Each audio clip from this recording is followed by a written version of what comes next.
Setelah menutup telepon, Sinta dalam suasana hati yang luar biasa menyenangkan. Sambil memegang telepon dan berteriak girang beberapa kali, teriakan itu bahkan mengagetkan Martha yang hanya berjarak satu tembok. Martha mengambil kartu kamar dan membuka pintu, bergegas ke kamar mandi. Melihat Sinta berdiri telanjang di bak mandi dengan tangan bersemangat menari, segera tertegun dan bingung dia bertanya, "Nona, ada apa denganmu?" Sinta berkata sambil tersenyum, "Martha, Tama baru saja meneleponku." "Apa yang menarik dari sebuah panggilan telepon?" Martha bertanya dengan canggung. "Nona, saya tidak berpikir Anda seperti itu, Tama kan?" Sinta sibuk berkata, "Jangan bicara omong kosong. Saya tidak bersemangat karena dia memanggil saya. Itu karena dia menelepon untuk mengundangku menghadiri pelelangan pil peremajaan. Dan itu juga sebagai VIP." "Hah?" Martha bertanya dengan kaget. "Tama? Bukankah dia selalu menyembunyikan identitasnya? Kenapa dia begitu cepat mengundangmu ke pelelangan?" Sinta tertawa. Dia juga tidak mengungkapkan identitasnya. Dia baru saja mengatakan bahwa dia kebetulan memiliki undangan VIP di tangannya. Dia tidak mengatakan pelelangan adalah organisasinya, apalagi pil peremajaan adalah miliknya. Martha mengangguk lembut dan bertanya, "Nona, lalu mengapa Tama mengundang Anda ke pelelangan?" Sinta memikirkannya dan berkata, "Dia mungkin hanya ingin membalas budi untuk Alena. Aku membantu Alena menyelesaikan kuota untuk kelas master, dan memberinya kesempatan yang baik untuk berhubungan dengan desainer interior top dunia dan menjadi desainer terkenal. Jadi dia pasti ingin membalas budi."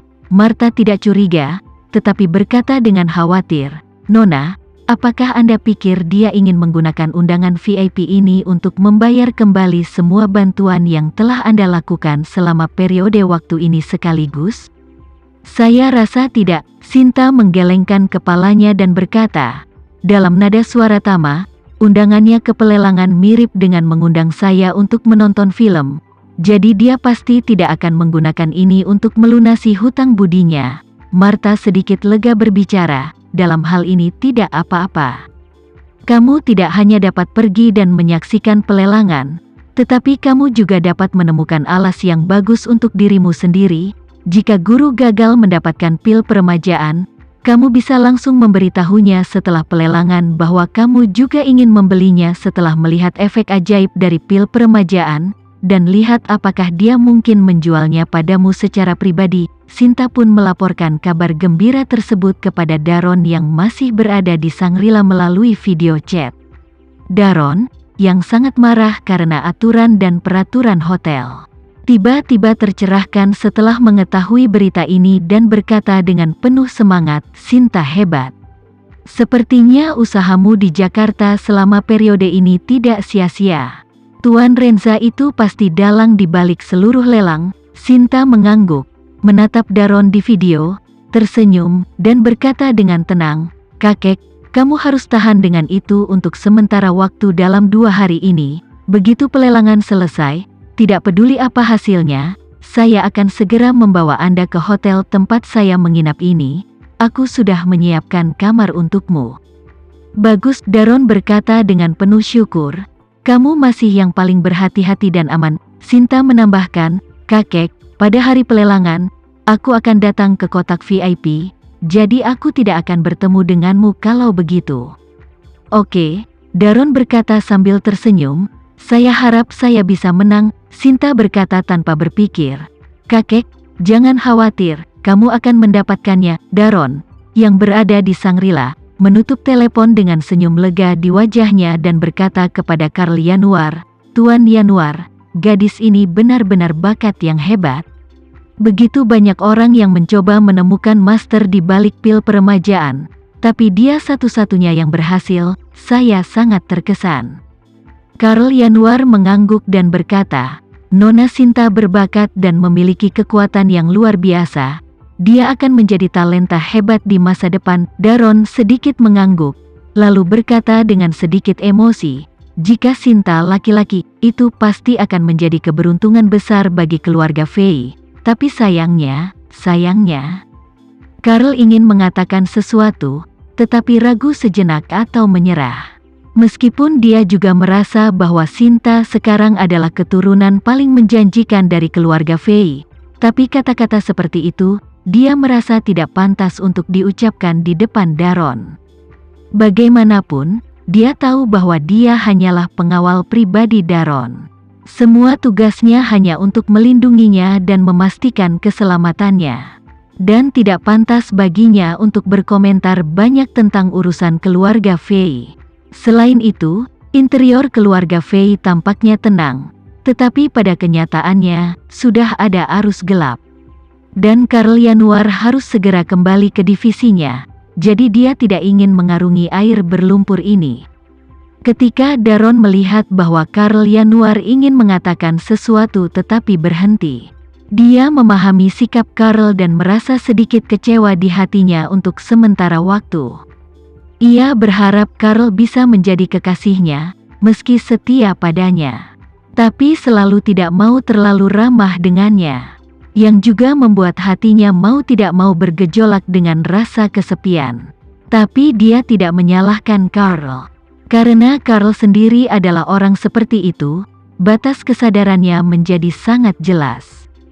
Hanya orang seperti itu yang selalu bisa benar-benar tenang.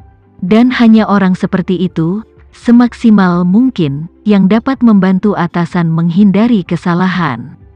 Jadi, dia menghela nafas dan berkata dengan lembut, "Saya ingin hidup lebih lama. Di satu sisi, saya takut mati. Di sisi lain, saya juga berharap bisa menemani Sinta selama beberapa tahun lagi. Jika saya bisa membantunya di atas kuda, itu yang terbaik. Jika tidak, setidaknya biarkan bulunya sedikit lebih banyak. Karena jika aku pergi, dia pasti akan menjadi incaran keluarga Fei. Jika tidak bisa mengusirnya dari keluarga Fei, banyak orang tidak akan bisa tidur dan makan." Karl berkata dengan acuh tak acuh, "Penatua Fei tidak perlu terlalu sentimental jika perjalanan ke Jakarta ini dapat dipenuhi. Harapan hidup Anda akan berlanjut setidaknya 10 tahun lagi." "Ya," Daron mengangguk dan berkata, "jika saya bisa diberikan 10 tahun lagi, semua hal akan diselesaikan." 2 hari kemudian di Jakarta, semuanya tidak berbeda dari biasanya. Karena pengaturan Tama yang kuat, kedatangan lebih dari 200 Taipan Top itu tidak membuat warga biasa Jakarta merasakan perubahan apapun di kota.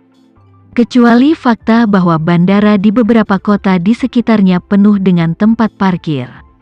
Kalau bukan karena tuntutan kuat Tama bahwa kelompok orang ini harus mematuhi semua peraturan, kemudian sekelompok orang akan membuat lalu lintas di Jakarta sengsara hanya dengan membawa iring-iringan dan pengawal sendiri. Hari ini, pelelangan pil peremajaan akan secara resmi dimulai. Para Taipan Top yang datang untuk menghadiri pelelangan ini semuanya sedikit tidak sabar. Mereka telah menghabiskan 2 hari di bawah tahanan rumah di Shangri-La dan telah menekan perut mereka untuk menunggu pelelangan secara resmi dimulai. Pukul 12 siang, petugas mulai mengirimkan pemberitahuan tertulis kepada seluruh peserta. Pemberitahuan tersebut memberitahu mereka bahwa staf hotel akan mengantarkan makanan ke semua kamar peserta pada pukul 6 sore. Semua peserta harus menyelesaikan makanan mereka dalam waktu setengah jam, dan kemudian berganti pakaian dengan seragam yang disediakan oleh hotel. Kemudian bersama dengan pengawalnya, pergi ke pintu masuk ballroom hotel dengan tertib dan berbaris untuk pemeriksaan keamanan. Selain itu, semua peserta tidak diperbolehkan membawa alat komunikasi apapun, perangkat perekaman video, atau produk logam non-esensial lainnya. Jika mereka memiliki implan gigi, stent jantung, implan koklea, atau alat pacu jantung buatan.